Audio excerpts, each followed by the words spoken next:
Ողջույն, Բուն TV եթերում դիլեմա հաղորդաշարն է եւ ես Արեգ Քոչինյանն եմ։ Այսօրվա իմ հյուրերն են քաղաքագետ, պատմաբան Միքայել Զորյանը, բարև ձեզ, շնորհակալություն հրավեր ընդունելու համար, եւ քաղաքագետ Ռոբերտ Ղևոնդյանը, բարև ձեզ, շնորհակալություն հրավեր ընդունելու համար։ Հարգելի հեռուստադիտողներ, այսօրվա թեման որոշեցինք նվիրել, այսպես երկու շերտ իրար միացնենք եւ անվանենք այն Հայաստանի ներքաղաքական զարգացումները հիբրիդային հարվածների ֆոնին։ Մենք մոտենալով 2026 թվականի կարևորագույն ընտրություններին, խորհրդարանական ընտրություններին, հետզհետե այս երկու թեմաների կապը եւ դրանց փոխազդեցությունը տեսնելու ենք ավելի ու ավելի շատ։ Հայաստանում ներքաղաքական զարգացումները, ներքաղաքական ճնշումը, լարումը գնալով մեծանալու է եւ դրան զուգահեռ մեծանալու է նաեւ այն հիբրիդային ֆոնը, հիբրիդային հարվածների ֆոնը,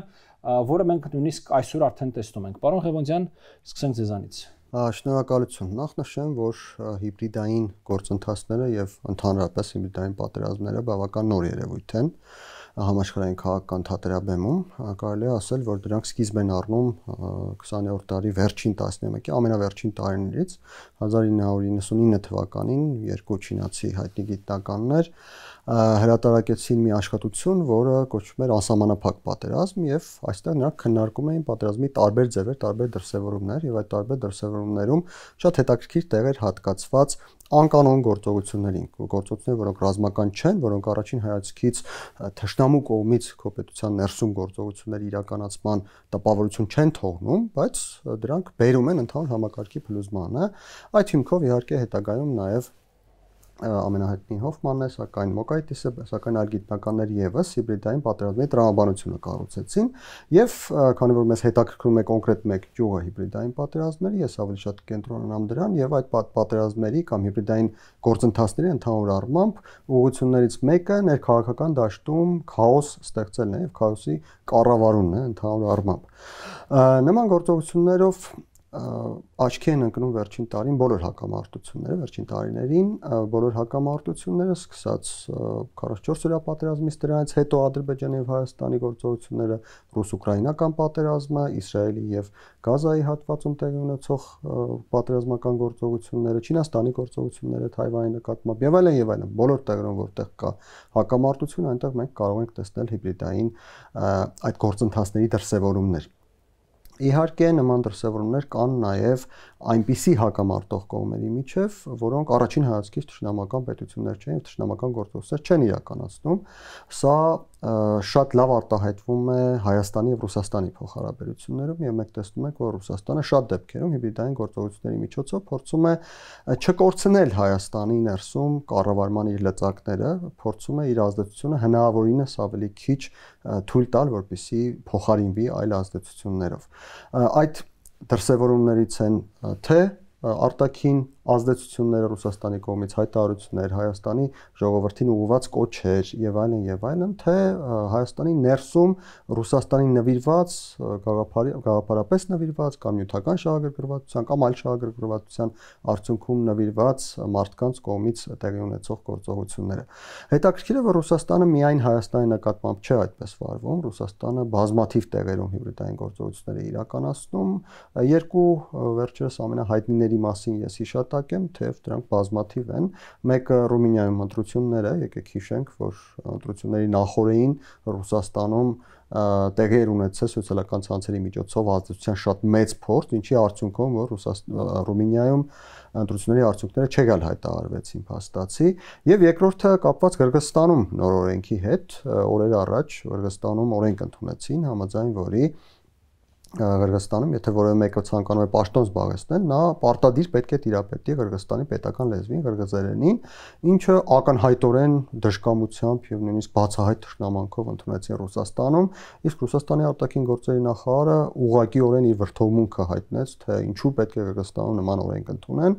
Մենք տեսնում ենք, որ սա հիբրիդային պատերազմի պատասխան գործողություն է։ Կырգызստանը փաստացի դժվարեցնում է Ռուսաստանի համար իր գործակալներին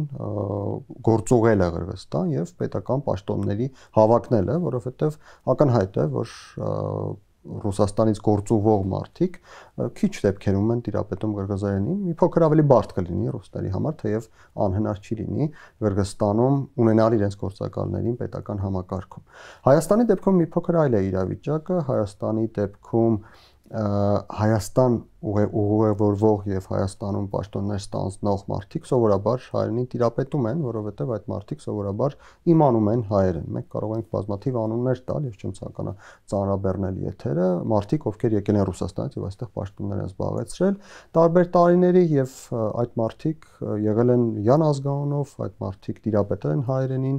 լավ թեվա դա արդեն այլ հարց է եւ այդ մարդիկ հետագայում պաշտոնից ազատվելուց հետո վերադարձել են Ռուսաստան եւ այնտեղ շարունակում են ապրել այնտեղ եւ շատ մեծ են կասկածները, ես նշեմ, որ նույնիսկ կասկածից վեր է, որ այդ մարդիկ իրականացրել են Ռուսաստանի կողմից անհրաժեշտ գործունեություն Հայաստանում, այսինքն փաստացի նրանք պաշտպանել են Ռուսաստանի շահերը, ոչ թե Հայաստանի շահերը։ Շատերը նույնիսկ հայկական քաղաքացիություն երբևիցե չեն վերցրել։ Այո, երբևէ հայկական քաղաքացիություն չեն վերցրել, որովհետեւ դրա կարիքը չի եղել, այսպես կարող ենք ասել, Հայաստանում չկան նման սահմանափակող օրենքներ եւ այդ առումով Հայաստանը մինչեւ 2018 թվականը հատկապես, բայց այսօր էլ բավական խոցելի է հիբրիդային գործողությունների համար։ Բայց սա միակ ուղղությունը չէ հիբրիդային գործողությունների, որի ճիրաններում է հիմա Հայաստանը եւ եղել է միշտ Հայաստանը, հիբրիդային գործողությունները Հայաստանում նաեւ դրսեւորում են բազմաթիվ այլ ոլորտներում։ Դրանցից է օրինակ հեռարձակումը, հանրային մուլտիպլեքսում, մենք գիտենք, որ կան ալիքներ, որոնք ակնհայտորեն քարոզ են տանում համաձայն այլ երկրի շահերի եւ սա եւս հիբրիդային գործողությունների արդյունք է։ Ես ընդ որում չեմ խոսում ռուսական ալիքների մասին, հասկանալի է, որ ռուսական ալիքները պետք է տանեն ռուսական քարոզ եւ այստեղ Հայաստանի պատկան մարմինների խնդիրն է, թե ինչու են դրանք հեռարձակվում, բայց խնդիրը նրանում է, որ կան նաեւ հայկական ալիքներ, որոնք ակնհայտորեն ռուսական քարոզ են տանում եւ օգնում են Ռուսաստանի շատ դեպքերում նաեւ Ադրբեջանին, որովհետեւ Ադրբեջանը կարողանում է նյութապես շահագրգռելով կամ այլ ձևերով Ռուսաստանի միջոցով խրախուսել իրեն ցանկալի խոսույթի տարածումը Հայաստանի թե քաղաքական դաշտում, թե հասարակության մեջ ցանկացած ոլորտում եւ այդ ալիքները, ինչպես ասացի, ունեն որոշակի շահ, շահը կարող է լինել նյութական շահ, շահը կարող է լինել գաղափարական շահ, մենք գիտենք, որ ցավոք սրտի Հայաստանում կա մի շերտ, որը շատ լավ է որ փոքր է, սակայն կա այդ շերտը, որը գտնում է, որ Հայաստանի պետականությունը կարևոր չէ, կարևորը Հայաստան-Ռուսաստան հարաբերություններն են։ Եվ այդ մարդիկ ակնհայտորեն օբյեկտ են, որը կարելի է օգտագործել հիբրիդային գործընթացների համար, Ռուսաստան չի հապաղում օգտագործել այդ օբյեկտը, նրանց միջոցով ազդեցություն տարածել Հայաստանի ներքին դաշտում։ Ընդհանուր առմամբ, այսպես ամփոփելով, ես պիտի նշեմ, որ հիբրիդային գործընթացները շատ լավ են կարողանում օգտագործել բոլոր նրանք, թե Ռուսաստանը, թե Ադրբեջանը, թե Թուրքիան, բոլոր նրանք, ովքեր հնարավորություն ունեն այդ գործընթացները իրականացնել ներսից Հայաստանի Հանրապետությունում։ Եվ բացի իմ նշած կոնտինգենտից, որը կարողանում է օգտագործել Ռուսաստանը, Հայաստանի ներսում կան նաև այլ գործիքներ, տնտեսական գործիքներ, մշակութային գործիքներ եւ բազմաթիվ այլ գործիքներ, որոնք նույնպես օգտագործելու համար հարմար են։ Բազմաթիվ մշակութային օբյեկտներ կան, օջախներ կան, որտեղ տեղի են ունենում գործընթացներ եւ այդ գործընթացների միակ ուղղությունը Հայաստանում որոշակի այլ երկրների շահերը ապահովելն է։ Ակնհայտորեն բաց ձևով Ադրբեջանի շահերը չեն ապահովում, բայց օրինակ Ռուսաստանին ապահովում են։ Տեսեք, ես նկատի ունեմ, օրինակ Հայաստանում անցկացվում են դպրոցականների համար ռուսերեն լեզվի դասընթացներ եւ բազմաթիվ են այդ դասընթացները տարբեր մարզերում, Երևանում եւ այլն։ Այն դեպքում, որ Հայաստանում ակնհայտորեն խնդիր կա այլ լեզուներ իմանալու հետ եւ ընդհակառակը ռուսերեն լեզուն շատ տարածված է մեզ մոտ, ես նշեմ, որ համաձայն հարցումների Հայաստանում ժողովրդի մոտ 88% հարցվածների իհարկե 88% տիրապետում է ռուսերենին, իսկ հաջորդ տեղում անգլերենն է 33%-ով, երրորդ տեղում ֆրանսերենն է, որը ընդհանրապես 4%-ն է տիրապետում։ Եվ այս պայմաններում Ռուսաստանը ակտիվորեն աշխատում է այդ 88%-ը պահպանելու եւ ավելացնելու ուղղությամբ։ Սա եւս հիբրիդային գործողությունների մեկ ուղղություն է։ Ակնհայտ է, որ այն մարդիկ, ովքեր տիրապետում են ռուսերենին, նրանք շատ ավելի խոցելի են հիբրիդային գործողությունների համար եւ այլն եւ բազմաթիվ այլ միջոցներ։ Մենք մի փոքր ավելի կբացենք, կարծում եմ հետագա ծրագրերում։ Շնորհակալություն, պարոն Զոլյան։ Նախ սկսենք տեսական մասից, հետո ասեմ գործնական մասին։ Տեսական մասով ես իմ գործընկերոջ հետ մասամբ համաձայն եմ, մասամբ համաձայն չեմ։ Իհարկե հենց հիբրիդային պատերազմ ինքը բառակապակցությունն է բավականին նոր է եւ իրոք 20-րդ դարի վերջից է այդ գաղափարը տարածվել, բայց ինքը երևույթը կարծում եմ գոյություն ունի մարդկության պատմության սկզբից կամ գոնե պետության առաջացումից եւ պետությունների միջև կոնֆլիկտների հա, նվաճողական պատերազմի սկզբից, պարզապես հիբրիդային պատերազմը այս նոր տեխնոլոգիական դարում դրա արտահայտությունն է, հա, եթե ավելի լայն նայենք, ապա կարող ենք ասել, որ ներքին գործերին միջամտելը, հա, գաղափարախոսական, տեղեկատվական այդ հարձակումները, հա, ներսում ինչ-որ խմբերի հետ աշխատելը, որպեսզի նրանք քաոս ստեղծեն, դա եղել է նվաճողական, այո, նվաճողական, գաղութային, կայսերապաշտական քաղաքականության հիմնական գործիքներից մեկը, օրինակները բազմաթիվ են, սկսած, չգիտեմ, Տիգրանակերտից, որ հռոմեացիների առջև ինչ-որ մարդիկ ներսից բացեցին դռները, նրանք մտան Տիգրանակերտ, հա, Լուկուլոսն էր, կարծեմ, եթե չեմ սխալվում, Տիգրան Մեծի ժամանակ, մինչև ասենք 1920 թվականի մայիսյան ապստամբություն։ Եվ ուրիշ օրինակներն էլ բազմաթիվ են, հա, ասենք, չգիտեմ, ու բոլորն էլ դրանով զբաղվում են, հա, եւ Ռուսաստանը, եւ Ամերիկան, եւ չգիտեմ, նացիստական Գերմանիան էր զբաղվում, հա, նույն Լենինին հայտնի այդ պատմությունը, որ Ռուսաստանում պատմում են, ոնց Լենինին Շվեյցարիայից գնացքով ուղարկեցին Ռուսաստան, որ ինքը հեղափոխություն անի, մի տարի հետո արդեն Լենինի օգնությամբ հեղափոխություն տեղի ունեցավ Գերմանիայում, հա, այսինքն կամ չգիտեմ,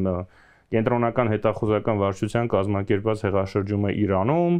50-ական թվականներին, հա, երբ որ Մոսադեղ անով վարչապետ կար, որ փորձում էր ազգայնացնել նավթարդյունաբերությունը, այսինքն այդ երևույթը շատ կա պատմության մեջ, բայց իհարկե հիբրիդային այս պատերազմի առանձնահատկությունը ինչն է, որ մենք ապրում ենք մի դարաշրջանում, երբ որ տեղեկատվական տեխնոլոգիաները շատ ավելի զարգացած են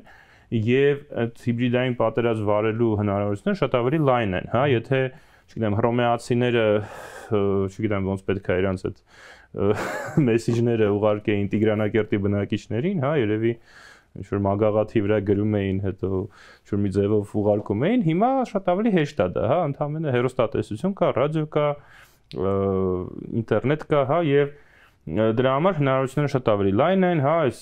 կիբեր անվտանգություն հասկացություն հիմա կա, հա, եւ հիմա բացի զուտ քարոզչությունից կարելի է նաեւ, ասենք, սաբոտաժ անել, հա, այդ կիբեր հարձակումներ իրականացնել եւ այլն։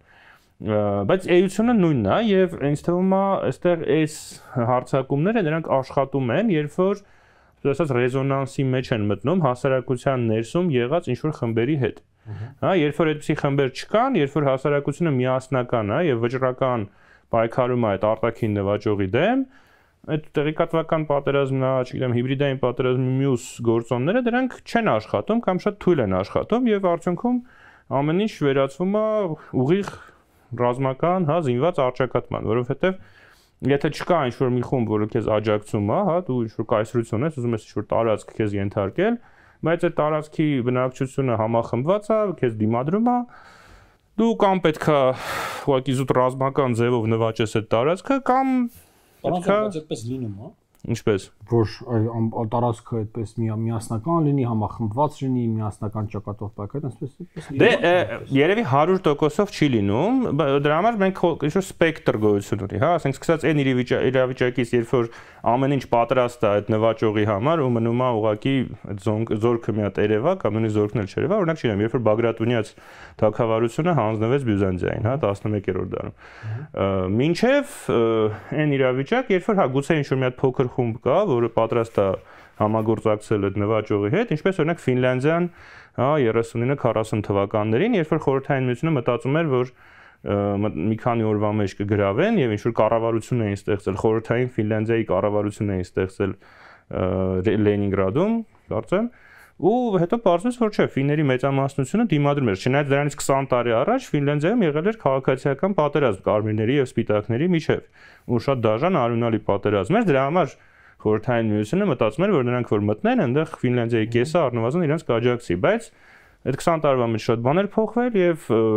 Ֆինլանդիան արդեն համեմատաբար միասնական էր, դրա համար նրանք դիմադրեցին, ճիշտ է, շատ զգալի տարածքներ կորցրեցին, բայց պահեցին իրենց անկախությունը եւ անգամ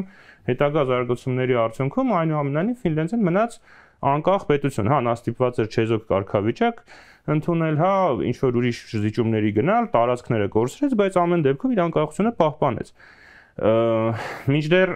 այն երկրները, որտեղ ուժեղ, այսպես ասած, հա, աջակցություն գտան խորհրդային ուժերը, նրանք հայտնվեցին Խորհրդային Միության կամ կազմում կամ ազդեցության տակ։ Մի ուրիշ օրինակ, այստեղ նույնիսկ գաղափարախոսական հարցը, որ միշտ չի, որ միանշանակ աշխատում է, օրինակ Հարավսլավիան, հա, Տիտոյի գլխավորությամբ։ Նա էլի կոմունիստական գաղափարախոսության ներկայացուցիչ էր, Տիտոն կոմունիստ էր, բայց Տիտոն ինքը չընդունեց Ստալինի գերիշխանությունը եւ Հարավսլավիան արդյունքում պահպանեց իր ինքնիշխանությունը, իր անկախությունը, չմտավ այդ սոցիալիստական ճամբարի մեջ, դարձավ, հա, ըստ էության եւ արևմուտքի եւ արևելքի հետ հավասարապես լավ հարաբերություններ ունեցող երկիր, այդ օրինակը ինձ թվում է մեզ համար շատ եւ Ֆինլանդիայի եւ Հարավսլավիայի օրինակները մեզ համար շատ կարեւոր են, որովհետեւ դժվար է պատկերացնել, հա, որ Հայաստանը գոնե այսօրվա դրությամբ կարող է հաջողությամբ ինտեգրվի ՆԱՏՕ-ի հետ, հա, Եվրամիության հետ դեռ կարող ենք պատկերացնել, ՆԱՏՕ-ի պարագայում դա մի քիչ դժվար է պատկերացնել, բայց Հարավսլավիայի տարբերակը կամ Ֆինլանդիայի տարբերակը երկուսն էլ կարծում եմ բավական իրատեսական են։ Հիմա դե չեմ ուզում շատ ես բոլոր թեմաներին միանգամից անդրադառնալ, կարծում եմ առանձին դեռ կխոսենք ներքին քաղաքականության եւ այդ հիբրիդային պատերազմների կապի մասին, բայց ես կարծում եմ, որ մեզ մոտ ինչու է այդ ամեն ինչը բավական այսպես վտանգավոր եւ հեշտացված, հա, Կրեմլի համար բավականին հեշտ է այդ օպերացիաները իրականացնել, որովհետեւ մենք ըստ էության նախկին գաղութ ենք, հա, Ռուսաստանի նախկին գաղութն ենք, Հայաստանում մինչև վերջերս այնքան էլ ընդունված չէր այդ բառապաշարը օգտագործել, որովհետեւ սովորաբար գաղութ, հա, դա ասենք Բրիտանիայի կամ Ֆրանսիայի նախկին գաղութներն են, չգիտեմ, Հնդկաստանն է, Ալժիրն է եւ այլն, Հայաստանը կամ Վրաստանը կամ Ուկրաինան, իրենք այդ տերմիններով իրենց պատմության մասին չէին խոսում, բայց այ հատկապես Ուկրաինայի պատերազմի սկզբից հետո այս դիսկուրսը բավականին տարածվեց եւ կարծում եմ դա օգտակար է, որովհետեւ թույլ է տալիս հասկանալ իրոք ինչ է կատարվում, հա, երբ որ մենք մեզ համեմատում ենք չեմ Ֆրանսիայի հետ կամ Բելգիայի հետ, այդ համեմատությունը մի քիչ դե ինչ որ հարցերում կարող է օգտակար լինել, բայց շատ ավելի ճիշտ է մեզ համեմատել ուրիշ երկրների հետ, որոնք էլի նախկին գաղութներ են։ Եվ այս իմաստով մի կողմից կարելի է ասել, որ մենք այնքան էլ վատ տեսք չունենք այս համեմատության մեջ, հա, էլի կարողանում ենք բավականին դիմադրել։ Մյուս կողմից իհարկե դա բացատրում է, թե ինչի այդքան վտանգավոր է իրավիճակը, հա, թե ինչի այդքան հեշտ է, օրինակ Ռուսաստանի համար կամ Կրեմլի համար Հայաստանում գտնել կողմնակիցներ կամ իրականացնել ինչ-որ օպերացիաներ կամ ինչու օրինակ մեր կառավարությունը շատ հարցերում վախենում է ինչ-որ քայլեր իրականացնել, որոնք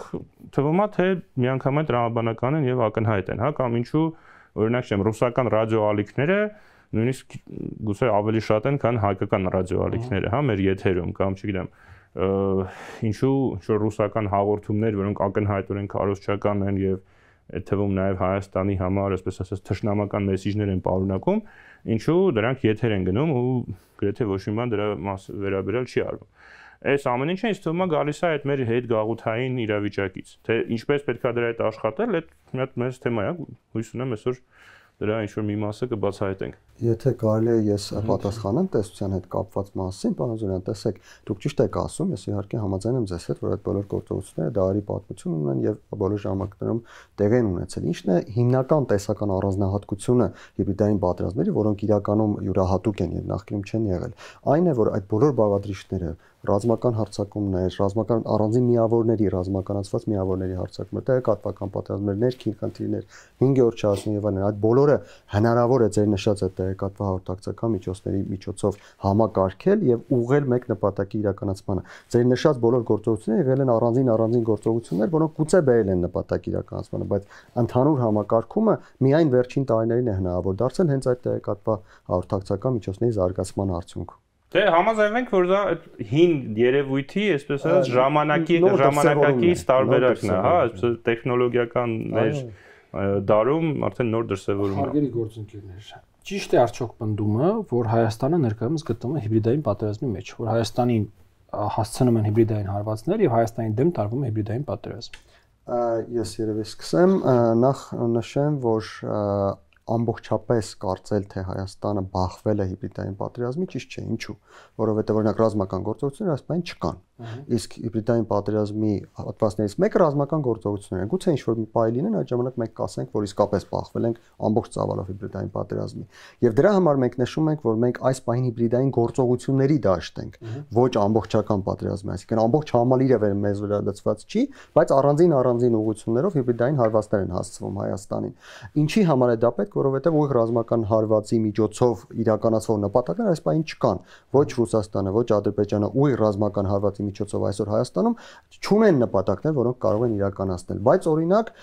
հիբրիդային գործողությունների միջոցով Ռուսաստանը կարող է նպատակ իրականացնել Հայաստանում։ Որն է այդ նպատակը։ Այդ նպատակը կարող է լինել կամ նպատակները մի քանիսը կարող են լինել։ Հիմնականը կարող է լինել Հայաստանում իշխանության փոփոխությունը եւ խամաճիկ իշխանության ձևավորումը։ Այն ինչ ցանկանում է Ռուսաստանը անել Ուկրաինայում եւ դրա համար օգտագործում է նաեւ ռազմական գործողություններ։ Հայաստանում դեռևս ռազմական գործողություններ չի օգտագործում, հուսանք որ դրան չի հասնի։ Այլ նպատակ կարող է լինել Հայաստանի նկատմամբ ճնշում պահպանել եւ Հայաստանում ազդեցություն պահպանելը, ունենալ ինչ-որ մի հատված, որը Հայաստանի ներսում կատարում է գործողություններ, այդ գործողությունների միջոցով թույլ չի տալիս, որպեսզի Հայաստանի իշխանությունները ավելի լայն ինքնիշխան քաղաքականություն վարեն։ Սա Ռուսաստանի կողմից հիբրիդային գործողությունները եւս մեկ նպատակ կարող է լինել։ Մեկ այլ նպատակ կարող է լինել Հայաստանի ներսում այդ իր ազդեցության այդ շրջանակին պահպանելը, չկորցնելը, որովհետեւ օրինակ եթե Ռուսաստանը ամբողջապես հեռանա Հայաստանից եւ որևէ գործողություն չձեռնարկի, ապա Ռուսաստանի նվիրված մարդիկ, կապ չունի գաղափարապես թե նյութական շահագրգռման արդյունքում, նրանք էլ կարող են հեռանալ, նրանք էլ կարող են աշխատել այլ կենտրոնների համար։ Այսինքն ամեն դեպքում հիբրիդային գործողություններ կան, բայց դա ամբողջական հիբրիդային պատերազմ դեռևս չէ։ Շնորհակալություն, պարոն Զորյան։ Հատկապես հաշվի առնելով այդ նախկին գաղութ, նախկին մետրոպոլիա հարաբերությունները եւ դրա ամբողջ հետևանքը այդ թվում նաեւ օրինակ ինտելեկտուալ դաշտում կարող է նախկին գաղութը, տվյալ դեպքում Հայաստանը, միայն սեփական ուժերով դիմակայել այն նախկին մետրոպոլիա, տվյալ դեպքում Ռուսաստանի հիբրիդային հարվածներին։ Երբ որ ես ասում եմ միայն սեփական ուժերով, նկատի ունեմ նաեւ միայն սեփական գիտելիքով, միայն սեփական ուրեմն ռեսուրսներով, ֆինանսական, նյութական, մարդկային, փորձի եւ այլն, թե ամեն դեպքում այդտեղ պետքա երրորդ ուժի աջակցություն։ Դե ցավոք սրտի փորձը ցույց է տալիս, որ ընդհանրապես կայսրությունների դեմ պայքարը արդյունավետ է լինում, երբ որ գաղութը, որ ուզում է ազատագրվել, ստանում է օգնություն ինչ-որ երրորդ ուժից, շատ հաճախ մեկ այլ կայսրությունից։ Եվ հայոց պատմությունը դրա վառ օրինակն է, որը միշտ չի որ հաջողությամբ է պսակվել, երբեմն ընդհակառակը բերել է ողբերգական արդյունքների, այդ թվում իհարկե առաջին հերթին հայոց ցեղասպանությունն է դրա հետևանք եղել, երբ որ մի կայսրությունից փորձում էինք ազատվել ուրիշ կայսրության օգնությամբ, բայց արդյունքում այդ կայսրությունը մեզ ըստ էության դավաճանեց, իսկ այն մի կայսրությունը, ասած, շնամական գործողությունները հասցրեց այդ առավելագույն հնարավորին։ Իհարկե կան դեպքեր, չգիտեմ, Հնդկաստանի նման երկիրը, որ էլի գաղութ էր, նա բավական շատ ռեսուրս ուներ եւ իհարկե ինչ-որ աջակցություն ուներ, բայց մեծ հաշվով ինքը իր ներքին ռեսուրսների հաշվին ազատվեց բրիտանական գաղութատիրությունից 200 տարի հետո։ Հա, ու բացի դրանից Բրիտանիան ինքը պատրաստ էր արդեն դրան, այսինքն դա համընկավ Բրիտանիայի ներքին գործընթացները, որ նրանք արդեն հասկանում էին, որ գաղութատիրությունը հնացած երևույթ է, արդեն պետք է ինչ-որ նոր ձևերով աշխատել եւ այլն, եւ այդ երկուսը համընկան։ Բայց ընդհանուր առմամբ սովորաբար իհարկե գաղութի ազատագրումը տեղի է ունենում առնվազն որոշակի օգնության շնորհիվ, որը երրորդ կողմից է։ Երրորդ կողմերը ուրեմն այդ օգնությունը տրամադրում են, բայց հիմա գիտեք աշխարհում այնպիսի իրավիճակ է, որ ես ճիշտն ասած վախենում եմ, որ այն ուժերը, այն երկրները, որոնք մեզ կարող է օգնեին, նրանք գուցե ավելի վատ վիճակում են, քան թե մենք։ Եվ հենց նույն օրինակ Կրեմլյան հիբրիդային պատերազմի մեթոդներից ավելի գուցե նույնիսկ լուրջ հարվածներ են ստացել, որովհետև մենք այս գաղութ լինելով մի կողմից դա իհարկե հեշտացնում է մետրոպոլիայի գործը, մյուս կողմից մենք գիտենք ում հետ գործ ունենք, եւ մենք ունենք մեր պատմությունը, իհարկե շատ դառը, այսպես ասած, դաժան ձևով, բարձր գին վճարելով, բայց մենք որոշակի դասեր քաղել ենք։ Ամերիկացիները օրինակ կամ եվրոպացիները նրանք հաճախ չգիտեն ինչի հետ գործ ունեն, եւ օրինակ մենք տեսնում ենք, որ ըստ էության այսօր Ամերիկայի Միացյալ Նահանգներում Կրեմլյան նարատիվները զգալի տարածում են գտել այդ թվում իշխանության ներկայացուցիչների մոտ, այդ թվում նախագահի մոտ աջակիցների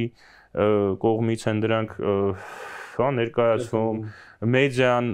նախագահին աջակցող մեդիան կամ ինչ-որ նոր մեդիայի ներկայացուցիչներ, օրինակ Ջո Ռոգանը ամենահայտնի երևի ոդքասթերը այսօր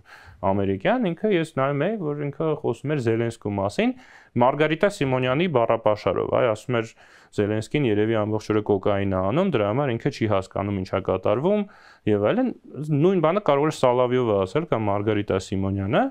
Հայաստանում ես նման բան դժվար եմ պատկերացնում, հա, որովհետև մենք լավ ենք ճանաչում այդ մարդկանց, հասկանում ենք թե նրանք ինչ են ուզում, ինչու են այս նարատիվները առաջ տանում եւ նույնիսկ ռուսամետ գործիչները, ռուսամետ մեդիաները Հայաստանում նրանք այսպես շատ բառացի սովորաբար չեն կրկնում այդ նարատիվները, հա, որովհետև դա չի ընդունվի։ Բայց Ամերիկայում, Եվրոպայում օրինակները բազմաթիվ են, նույն Ռումինիան, հա, նույն, ասենք Հունգարիան, Սլովակիան եւ այլն, հաճախ այդ նարատիվները կրկնվում են, որովհետեւ ուղղակի այնտեղ հասարակությունը շատ վատ է տեղեկացված, շատ քիչ բան գիտի Ռուսաստանի մասին, չեն պատկերացնում, որ անգամ Ուկրաինայի պատերազմի, ասենք ինչու է դա սկսվել, որն է դրա պատճառները, ինչ պատմություն գոյություն ունի Ռուսաստանի եւ Ուկրաինայի միջեւ, հա, որ ըստ էության Ուկրաինայի նվաճումը դա ռուսական գաղութային քաղաքականության հարյուրամյակների նպատակ է եղել, հա, եւ ռուսական են նապրիմիտիվ բավականին նարատիվները, որ այս ամեն ինչը եղավ ՆԱՏՕ-ի ընդլայնման պատճառով կամ չգիտեմ Բայդենն էր մեղավոր կամ Օբաման էր մեղավոր, այդ ամեն ինչը կրկնում է այսօր ԱՄՆ-ի նախագահը։ Հիմա կարող է դա նաև ինքը իր ինչ-որ ներքին քաղաքական շահերից ելնելով է կրկնում, բայց ամեն դեպքում արդյունքը նա է, որ ըստ էության այսօր ԱՄՆ-ն բավական լուրջ դիվանագիտական պարտություններ է կրում, հա։ Հիմա կարող է մենք Թրամփին հարցնենք, ինքը ասի չէ դա հաղթանակ է, բայց առնվազն ամերիկյան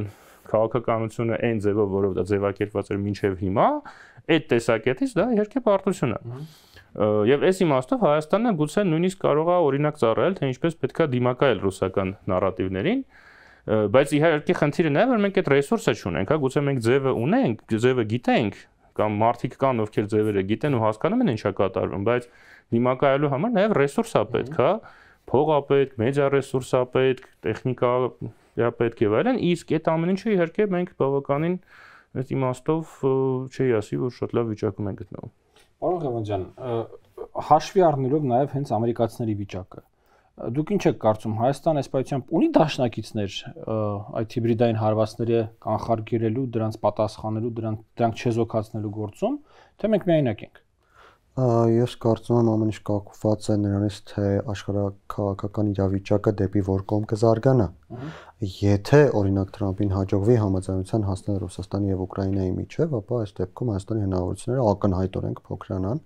որովհետեւ այս դեպքում իհարկե համաձայնությունը չի սահմանափակվի միայն Ռուսաստանով եւ Ուկրաինայով, եւ այդ համաձայնության մեջ կընդգրկվեն բազմաթիվ մեծ կտորներ, որոնցից մեկը նաեւ մեր տարածաշրջանն է։ Սա կնշանակի, որ Հայաստանը ստիպված է լինելու կանգնել փաստի առջև։ Հայաստանին ասելու են, որ համաձայնության ձեր մասը այսպիսին է, եւ Հայաստանը այդ այսպիսինեի մեջ պիտի փորձի մանևրել, թե ինչքան մանևրելու հնարավորություն կլինի։ Ես հուսով եմ, որ դրան չենք հասնի, բայց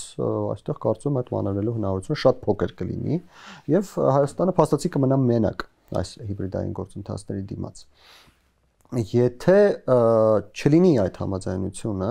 եւ ես նշեմ, որ Հայաստանի համար այս դեպքում ինչքան էլ որ առաջին հայացքից կարող է նոնսենս թվալ, բայց այս դեպքում Հայաստանի համար ավելի լավ է, որպեսզի ռուս-ուկրաինական հակամարտությունը դեռևս գոնե այս պահին անմիջապես չդադարի, մի որոշ ժամանակ եւս շարունակվի։ Եթե իրավիճակը այդպիսին է, եթե շարունակականությունը այդպիսին է, ապա Հայաստանը դեռևս մանևրելու շատ ավելի մեծ դաշտ ունի եւ հնարավորություններ ունի նաեւ ներգրավելու նոր դաշնակիցներ եւ այդ նոր դաշնակիցների միջոցով հիբրիդային հարվածներին դիմագրավելու, բայց առաջին հերթին իհարկե դա Եվրամիությունն է, Եվրամիության առանձին երկրներ են, նաեւ այլ երկրներ այլ հատվածներից, Հնդկաստանի մասին պետք է մենք չմոռանանք, Իրանի մասին չպետք է մոռանանք, անկախ նրանից ինչպիսի զարգացումներ են Իրանի շուրջ եւ այլն եւ այլն։ Բայց ես կցանկանամ բերել կապել այս հարցը մեր հաղորդման բուն ուրեմն թեմայի հետ, ներքաղաքական իրավիճակի հետ, եկեք չմոռանանք, որ 1 տարի է ընդամենը մնացել եւ 1 տարի հետո Հայաստանում լինելու են հերթական համապետական ընտրություններ եւ այդ ընտրությունների ժամանակ շատ բան Հայաստանի վարքագծում կարող է փոխվել այդ ընտրությունների արդյունքում։ Ինչ իրավիճակ կա այսօր Հայաստանի ներսում, սրա մասին էլ խոսենք, որ մեր թեման ամբողջական լինի։ Հայաստանի ներսում քաղաքական դաշտը ես կբաժանեի 3 մասի։ Առաջին մասը իշխանությունն է, երկրորդ մասը այն մարդիկ են, ովքեր ակնհայտորեն գործիք են մեր նշած հիբրիդային գործընթացների համար, բացարձակ կարևոր չէ, ես ընդհանրացնում եմ բոլոր այն մարդկանց, ովքեր գաղափարապես գտնում են, որ Ռուսաստանը Հայաստանի դաշնակիցն է եւ Ռուսաստանի գործողությունները պետք է մեզ համար կամ Ռուսաստանի շահը պետք է մեզ համար առաջնային լինի, եւ մարդիկ, ովքեր չեն մտնում այս երկու թևերի մեջ, իշխանության աշխատանքի հետ որոշակի օբյեկտիվ եւ սուբյեկտիվ տարաձայնություններ ունեն եւ Ռուսաստանի շահն էլ Հայաստանի շահից վեր չեն դասում, իրենց համար Հայաստանն է ամենակարևորը։ Այս 3 շերտերը տարբեր մոտեցումներ ունեն 26 թվականին սպասվող ընտրությունների եւ այդ ընտրությունների ընթացքում հիբրիդային գործողությունների ազդեցության վերաբերյալ ակնհայտ է, որ իշխանությունների համար լավագույնը կլինի, որպեսզի այդ հիբրիդային գործողություններին հնարավոր լինի պատասխանել եւ պահպանել իշխանությունը, օգտագործելով նաեւ այն երրորդ շերտի մարդկանց քվեները, ովքեր համաձայն չեն Ռուսաստանի ազդեցությանը, բայց իշխանությունների համար դա այդքան հեշտ չի լինելու ոչ միայն այն պատճառով, որ հիբրիդային գործողությունները ամեն դեպքում գոյություն ունեն եւ այդ հիբրիդային գործողություններին դիմագրավել իշխանությունների մոտ այնքան էլ լավ չի ստացվում շատ դեպքերում, շատ ուղղություններով, այլև հեշտ չի լինելու նաեւ այն պատճառով, որովհետեւ իշխանությունների զգուշավորությունից, ստանդարտկոտությունից եւ այլն բավական մեծ հիասթափություն կա Հայաստանի քաղաքական դաշտում։ Հիասթափվածների շատ մեծ հատվածը համալրում է իմ նշած երրորդ հատվածին, ովքեր համաձայն չեն Ռուսաստանի շահերը պաշտպանողների հետ, բայց նաև իշխանություններից հիասթափված են, նրանք շատ մեծ հավանականությամբ ուղղակի չեն գնալու ընտրությունների, որովհետև այդ դաշտում գործող եւ այդ դաշտում ձևավորված կամ նախկինից գործող քաղաքական ուժերը մի կողմից նորելուկ են եւ չեն կարող դեռևս առաջ տանել այդ հատվածը եւ չեն կարող կապիտալացնել նրանց ձայները եւ ստանալ աջակցություն ընտրությունների ժամանակ։ Մեկ այլ հատված կամ շատ հավակնոտ է եւ չի համապատասխանում իրենց հավակնությունների իրականությանը կամ չեն կարողանում այդ հատվածում գործող տարբեր քաղաքական ուժեր համաձայնության գալ, որպեսզի միասին կարողանան այդ ձայները կապիտալացնել եւ գնալ դեպի ընտրություններ։ Այսինքն այստեղ կա քայքայված դաշտ, այսպես ասենք։ Ինչը նշանակում է, որ բավականին վտանգավոր իրավիճակ է 2026 թվականից առաջ իրականում, որովհետև մի կողմից տեսեք իմ ասացի ամբողջ համատեքստում, մի կողմից մենք ունենք համակարգված հիբրիդային գործողություններ, որոնք գնում են դեպի մեկ նպատակ, այդ նպատակը կարող է լինել տարբեր, բայց ուղղությունը մեկն է, գնում են դեպի նպատակ։ Մի կողմից ունենք իշխանություններ, որոնք որոշ դեպքերում սուբյեկտիվ, որոշ դեպքերում օբյեկտիվ պատճառներով չեն կարողանում դիմագրավել դրան, բայց ցանկանում են իշխանություն պահել, եւ երրորդ կողմից մենք ունենք քայքայված քաղաքական դաշտի որոշակի հատված, որը համաձայն չէ այն օրակարգի հետ, որը բերում են այդ հիբրիդային գործողությունները, բայց չունի ռեսուրսներ, չունի միասնականություն, չունի հնարավորություններ դիմագրավելու այդ գործողություններին եւ ունի իրականում երկու ընտրություն։ Առաջին գնալ եւ ձայն տալ իշխանությանը եւ հնարավորություն տալ, որ վերարտադրվի այն իշխանությունը, որի հետ նրանք ունեն խնդիրներ, ինչպես եղավ 2021 թվականին, եւ երկրորդ չգնալ ընտրությունների եւ թույլ տալ, որպեսզի այդ հիբրիդային գործողությունների արդյունքում իշխանությունը պարտություն կրի եւ կան իշխանության այն մարդիկ, ում հետ նրանք ունեն գաղափարական խնդիրներ։ Թե ինչ ընտրություն կկատարվի, դա շատ գործոններից է կախված։ Պարոն Զորյան, եթե համաձայն եք պարոն Ղևոնդյանի նկարագրած քաղաքական այս սեթինգի հետ, ես ուզում եմ հասկանամ ինչքանով է այս բևեռացվածությունը մի կողմից եւ այդ ներկաներ նախկիներ խոսույթը մյուս կողմից նպաստում հիբրիդային հարվածների արդյունավետությանը, սա մեկ, եւ երկրորդ քաղաքացիական հասարակությունը, ու եկեք այս անգամ արդեն խոսենք կոնկրետ օրինակի վրա Հայաստանի, ինչքանով արդյունավետ եւ ինչքանով կարող է լինել ավելի արդյունավետ, ինչ գործիքների կիրառմամբ կամ ինչ անելով այլ կերպ կարող է լինել ավելի արդյունավետ այդ հիբրիդային հարվածներին դիմագրավելու տեսանկյունից։ Հա, ես հիմնականում համաձայն եմ ձեր նկարագրած պատկերի հետ, ես կուզեի ուղղակի նաև անդրադառնանք թե իշխանական հատվածի հետ շատ թե քիչ ամեն ինչ բարձ է, այդ երրորդ հատվածի հետ էլ բարձ է, որ ոչ մի բան բարձ չի, եւ ինձ նաև, այսպես ասած, ընդդիմադիր հատվածին ես կուզեի անդրադառնալ, հա, որ այսօր ստացվում է, որ եթե խորհրդարանական ընդդիմության մասին ենք խոսում, այնտեղ այսպես ասած 3 խմբերի դաշինք է, հա, ակնհայտ ռուսական գիծը տանող մարդիկ, հա, հիմա այսպես քրեական մեղադրանքներ չհնչեցնենք, բայց մարդիկ, ովքեր ռուսական գծի մեջ են, քրեական ինչ-որ խմբեր, ովքեր նախկին իշխանության օրոք լավ դիրք ունեին, կորցրեցին այդ դիրքը, ուզում են վերադառնալ, եւ ես կասեի, այսպես ասած, էմոցիաների գերի դարձած մարդիկ կամ ինչ-որ իլյուզիաների գերի դարձած մարդիկ, ովքեր իրականում չեն ուզում, որ Հայաստանը դառնա Ռուսաստանի գաղութ, ոչ էլ ուզում են, որ հանցագործ շրջանակները գան իշխանության, հա, բայց նրանք վերջի տարիների ողբերգական իրադարձությունների արդյունքում չկարողանալով, այսպես ասած, այդ սթրեսին, հա, դիմակայել, նրանք հայտնվել են այդ դաշտում եւ կարծում եմ այդ մարդկանց հետ էլ կարելի է աշխատել, հա, այսինքն այն նրանք, ովքեր ըստ էության դարձել են այդ հիբրիդային գործողությունների զոհը, հա, իրանցից էլ պետք չի ձեռք քաշել, հա, իրանց հետ էլ պետք է աշխատել, չէ՞ շատ դժվար է աշխատել եւ երևի իշխանությունը արդեն իրանց հետ չի կարող աշխատել, հա, նրանց հետ կարող է աշխատել ընդդիմադիր դաշտը, բայց գոնե Հա, եթե այդ մարդիկ պետքա գնան ինչ-որ ազգայնական ուժի ձայն տան, գոնե թող տան, ասենք, պայմանական մարտական եղբայրությանը, քան թե ինչ-որ ակնհայտ ռուսների կողմից, Կրեմլի կողմից կառավարվող պսևդո ազգայնական ուժերի։ Սա ուղղակի ուզում էի դրա վերաբերյալ նշել։ Հիմա ինչ վերաբերում է նրան, թե ընդհանրապես այս իրավիճակը իրականում գիտեք, եթե չլիներ այս հիբրիդային պատերազմը, հա, այս իրավիճակը այդքան էլ վատ չէր, որտեղ ի վերջո ժողովրդավարությունը այսպես է զարգանում, հա, ինչ որ մի ուժ իշխանություն է ստանում, ունենում է որոշակի ձեռքբերումներ, որոշակի ձախողումներ, ինչ որ բաներ են տեղի ունենում, նույնիսկ կարող է այդ իշխանության գործողությունների հետևանքով չեն տեղի ունեցել, հա, ասենք, չեմ, COVID-ի համաճարակը հաստատ Նիկոլ Փաշինյանի սխալների պատճառով չի եղել, հա, ուրիշ արձագանքը ինչքանով էր adekvat։ Բայց ամեն դեպքում դա մարդկանց մոտ բացասական վերաբերմունք է առաջացնում, զուտ հոգեբանորեն հասկանալը, իրենք քվեարկում են մեկ այլ ուժի, այդ մեկ այլ ուժը ինչ-որ ժամանակ կառավարում է,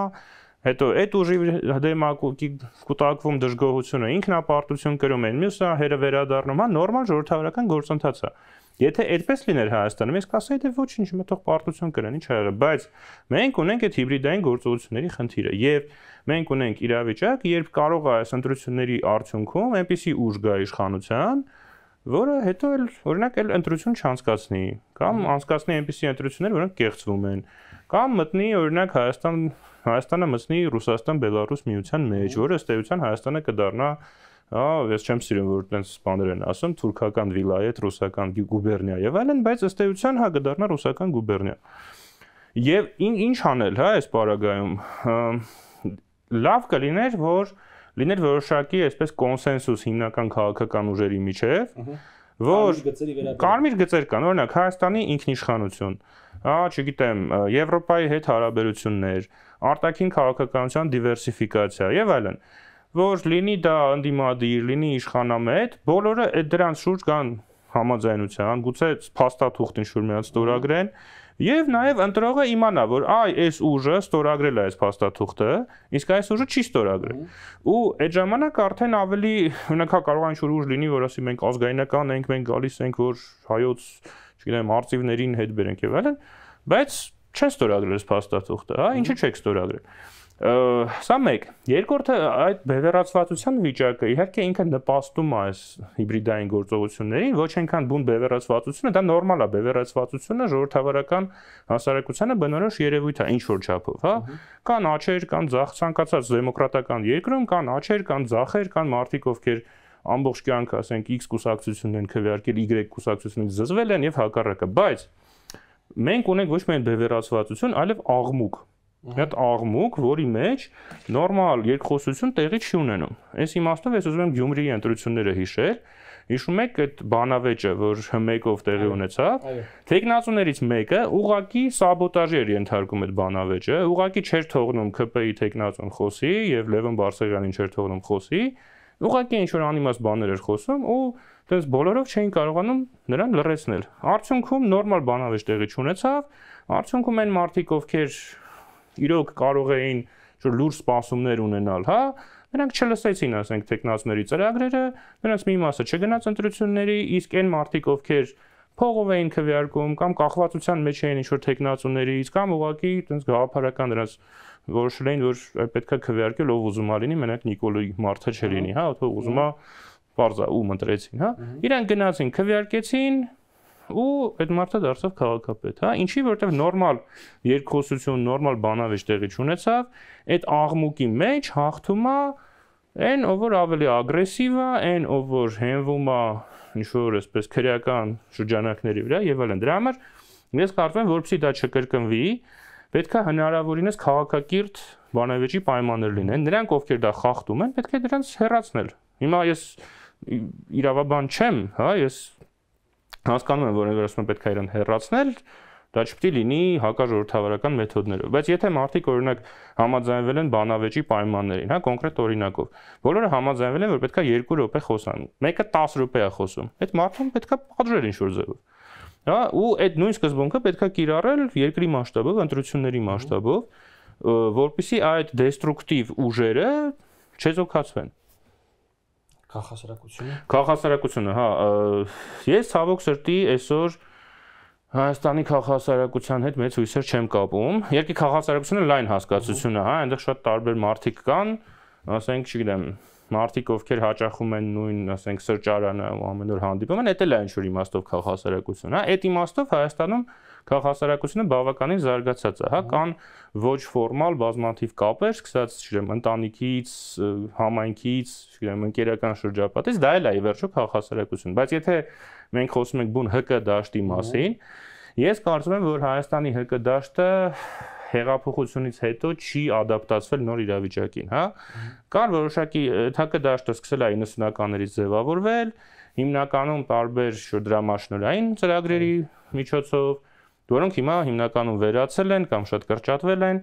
հա, այդ ՀԿ դաշտը գործում էր ավտորիտար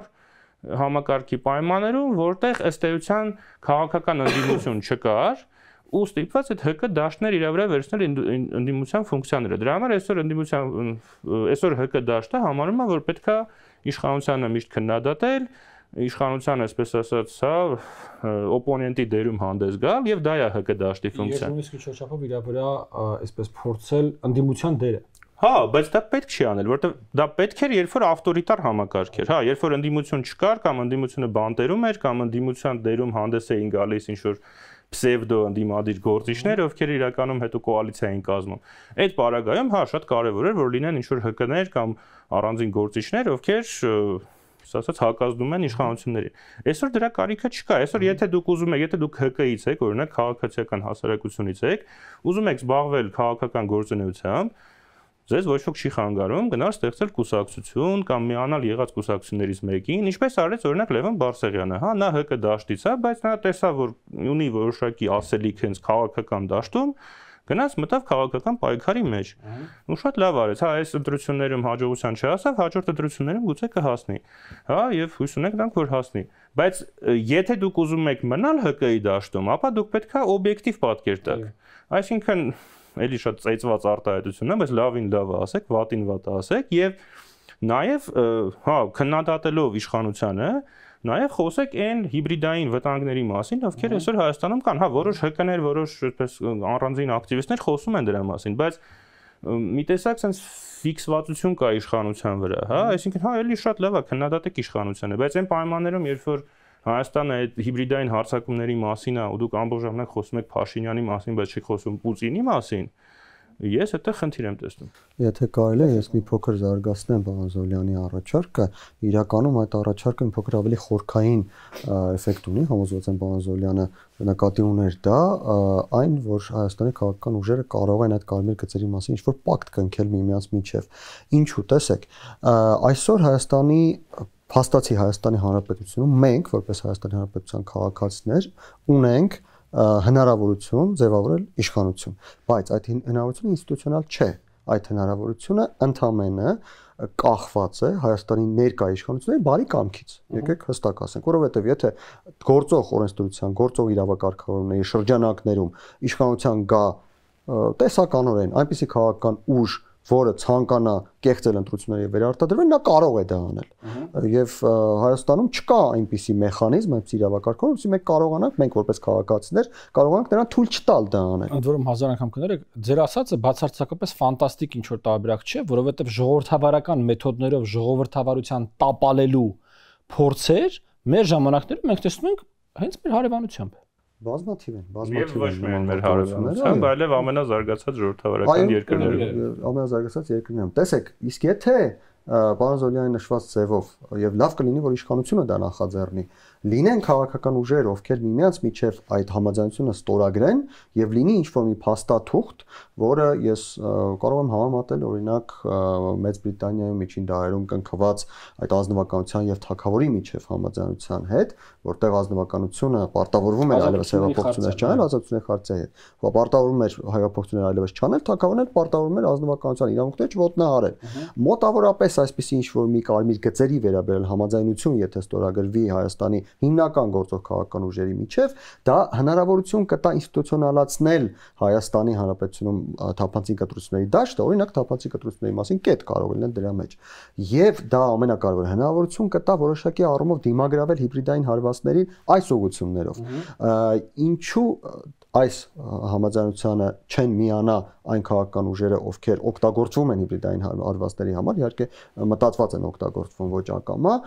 կարծում եմ ակնհայտ է, որովհետև նրանց համար նման բան ստորագրելը նշանակում է հրաժարվել իրենց որոշ գործիքներից։ Բայց Հայաստանի Հանրապետության ժողովուրդը գոնե կիմանա, որ ընտրելով այս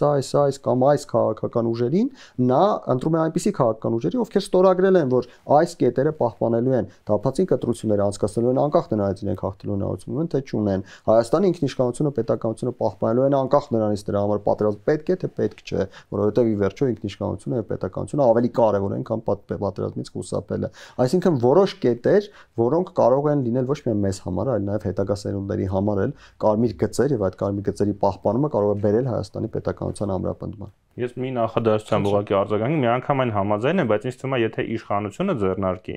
դա կտապալվի, որտեվ մի շատ մեծ հաստատված հասարակության դա կընկալի որպես հերթական իշխանական մանիպուլյացիա։ Դրա համար ինձ թվում է ավելի ճիշտ է, որ հենց քաղաքացիական հասարակությունը դա ձեռնարկի ու ինքը դիմի ասի հարգելի քաղաքական ուժեր, այ այս կետերը դուք ինչ կարծիք եք, դուք ինչ կարծիք եք, դուք ինչ կարծիք եք, օքեյ, դուք այս 3 ուժերով համաձայն եք, դե ստորագրեք։ Դուք համաձայն չեք, օքեյ, մենք ուրեմն բոլորին կասենք, որ դուք համաձայն չեք։ Շնորհակալություն հարգելի գործընկերներ, ինձ թվում է շատ հետաքրքիր առաջարկության վրա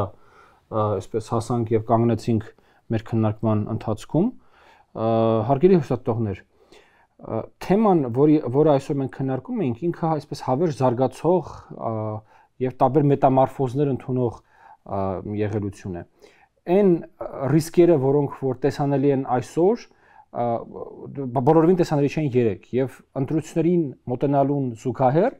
այդ ռիսկերը ավելանալու են եւ այդ ռիսկերը շատ հաճախ ունեն անկանխատեսելի բնույթ։ Օրինակ Ռումինիայում ընտրություններից 1, 2, 3 շաբաթ առաջ կանխատեսել, որ Ռումինիայի տարածքից դուրս կստեղծվեն համարյա 17000, եթե չեմ սխալվում, ուրեմն կոնկրետ մեկ սոցիալական ցանցի օգտահաշիվներ եւ կսկսվեն 100 հազարավոր վիդեոներ ուղակի այսպես ողողել Ռումինիան եւ այսպես այլ տպավորություններ ստեղծել կամ բոլորովին այլ իրականությամբ փորձ ստեղծել, շատ դժվար կներ դա կանխատեսել։ Այսինքն հնարամտությունը,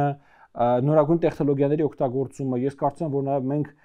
շատ մոտ ապագայում տեսնելու ենք արհեստական բանականության եւ արհեստական բանականության միջոցով fake տեսանյութեր, աուդիոնյութեր, նկարներ եւ նմանատիպ այլ ուրեմն մեդիա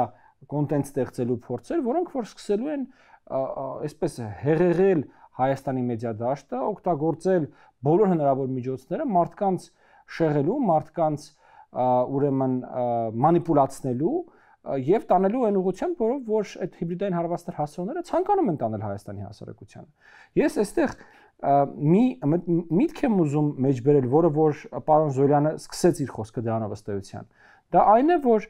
ցանկացած հասարակություն այսպես թե այնպես ունի այդ դիմադրունակության կամ միասնականության ինչ-որ մի հատ շեմ, հա, եւ կայսրության համար ամենահեշտ բնականաբար թիրախները այն հասարակություններն են, որոնց միասնականությունը, որոնց դիմադրունակությունը ավելի ցածր մակարդակի վրա է գտնվում։ Հիմա Հայաստանում տեղ գտած բևեռացվածությունը, ինչ որ չափով քաղաքական ապաթիան, այ որևէ քաղաքական ուժի չվստահելը, որևէ քաղաքականության հետ չհարաբերվելը, ես տեսնում եմ, որ հատկապես երիտասարդության մեջ գնալով այսպես դոմինանտ կարծես գիծ է դառնում, որ ես քաղաքականությամբ չեմ զբաղվում, ինձ հետաքրքիր չի քաղաքականությունը, ընտրություններին չեմ գնում, հա, այ դա ուղիղ ճանապարհն է այդ հիբրիդային հարվածների զոհը դառնալու կամ հենց քեզ, այ որ քեզ կմանիպուլացնեն ու դու կդառնաս, որտեղ դու չես զբաղվում, դու չես հետաքրքրվում, դու քեզ հետաքրքիր չի իրականությունը որտեղ է, հա, դու ինչ որ մի քանի հատ վիդեո կտեսնես, կթերթես այդ վիդեոների բանի տակ կմնաս։ Այդ հենց բայց լավ տարբերակն է։ Վատ տարբերակն էլ նա, որ այ այդ ամեն ինչը ուղղակի կլուծվի քեզանից անկախ, դու դրա մասնակիցը չես դառնա։ Դու կլինես հանդիսատեսը նրա, թե ինչպես է քո երկիրը կործանվում։ Դրա համար այն ապատիկ տրամադրությունները, որոնք որ ձևավորվել են Հայաստանում, դրանք երևի թե մեր պետականության հակառակորդների ամենամեծ դաշնակիցն են։ Այ դրա վրա են կառուցվում մնացածը, այսպես ասենք։ Եվ մենք մեր հաղորդման ընթացքում մշտապես փորձում ենք պայքարել դրա դեմ։ Հարգելի հյուսատողներ, կհանդիպենք յուրաքանչյուր կիրակի 19:00։